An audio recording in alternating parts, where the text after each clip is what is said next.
Caitlin, I don't know if you've ever been like a part of a like a work group that where all the people go to lunch, and like it's always kind of fun and stuff. But what if you're the person who doesn't ever get invited to lunch? So I mean, that kind of sucks, doesn't it?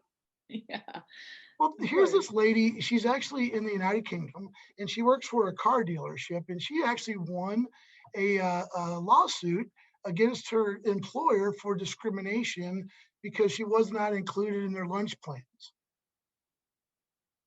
So she made the case again. She's a receptionist, and she sued the dealership, saying um, that whenever they asked, they always took orders for what people wanted for lunch, and they never asked for her order.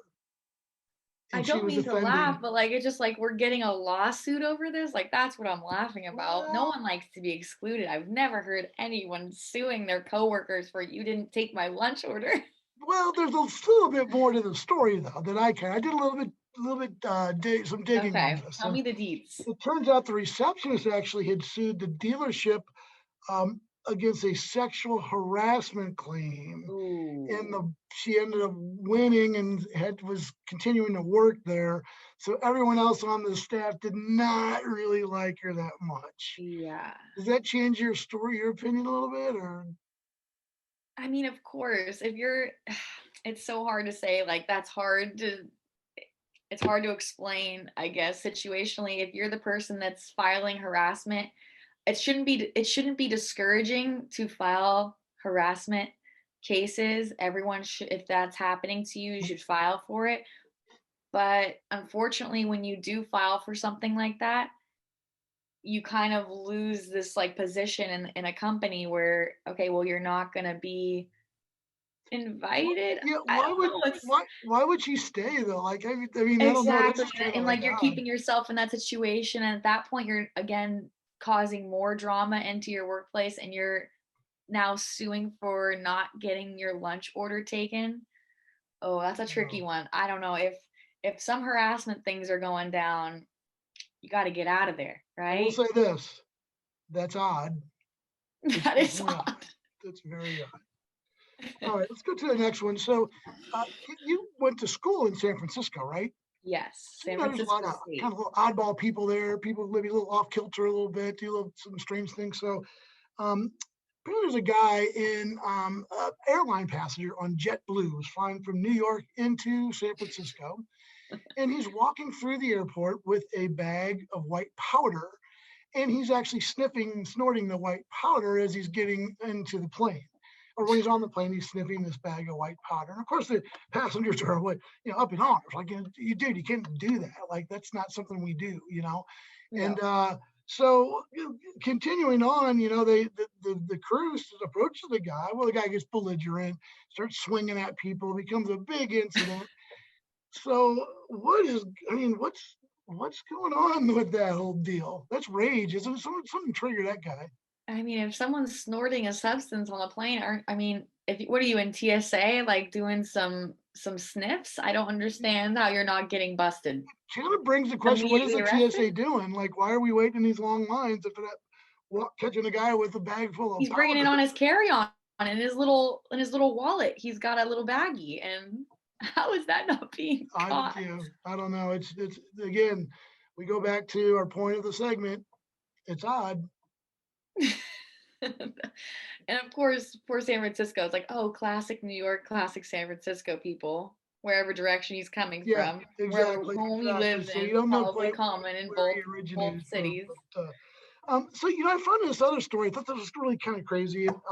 So we talk about the mafia, real deep sort of mafia, and talk about mafia fugitive stories. And turns out there was a guy who's a little bit on the run. Was on the run from the Italian mafia in Rome. So he took up residence in Santi Domingo, excuse me, the Dominican Republic. And he and his wife just lived a nice, quiet life for about 20 years. And it turns out the wife decides to do a cooking show. So they put this cooking show together and run about 100 episodes of it. But they never show the guy's face. They could only show the guy's. Well, it turns out the tattoo, he has a Mm. tattoo that burned him, and they ended up being able to find this guy.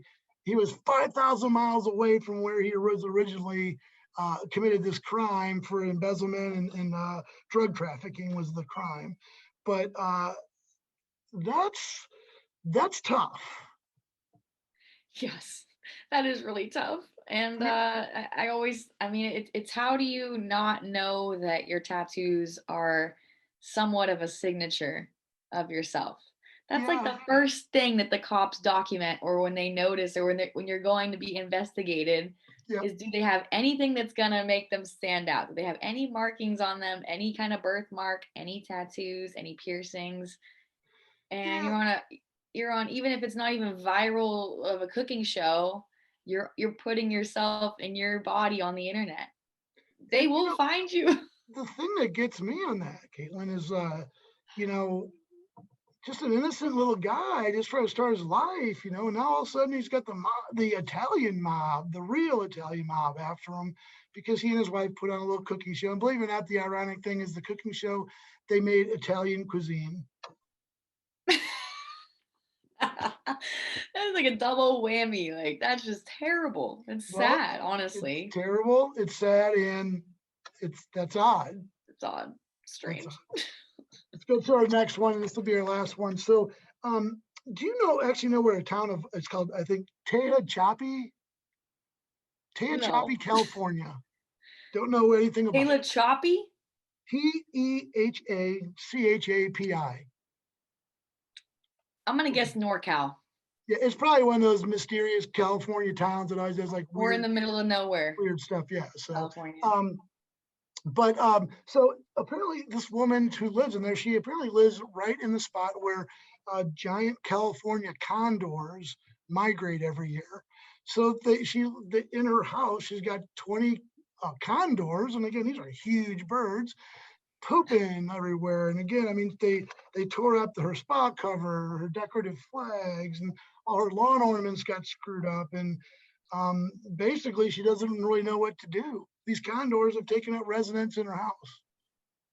So they're not invited. She didn't purchase these birds. No, that her home actually is a historic migration spot for condors, according to the U.S. Fish and Wildlife Service. Well, I guess she should have done her Um, research before so they purchasing the land. basically the only thing that she can do legally, because again, these are protected species, and they're almost, I think there's some Can't do extinct anything. aspects to it that they're trying to kind of bring back and what have you. But they said that the agency noted that the house is in historic condor habitat, as we just talked about, and they suggested that the owner just try harmless hazing, like shouting and clapping or spraying water.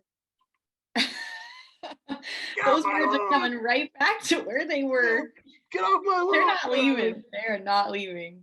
That is And just then she pretty gets in strange, trouble if different. she did anything to those birds. So, Yeah, well, you can't beat them up, can't hurt them or nothing because well, they're protected. But I'll tell you what, that if you walked out your front porch and you saw a bunch of 20-foot condors there, you'd say that's that's odd. that's odd. Yeah, thank you for being on cue.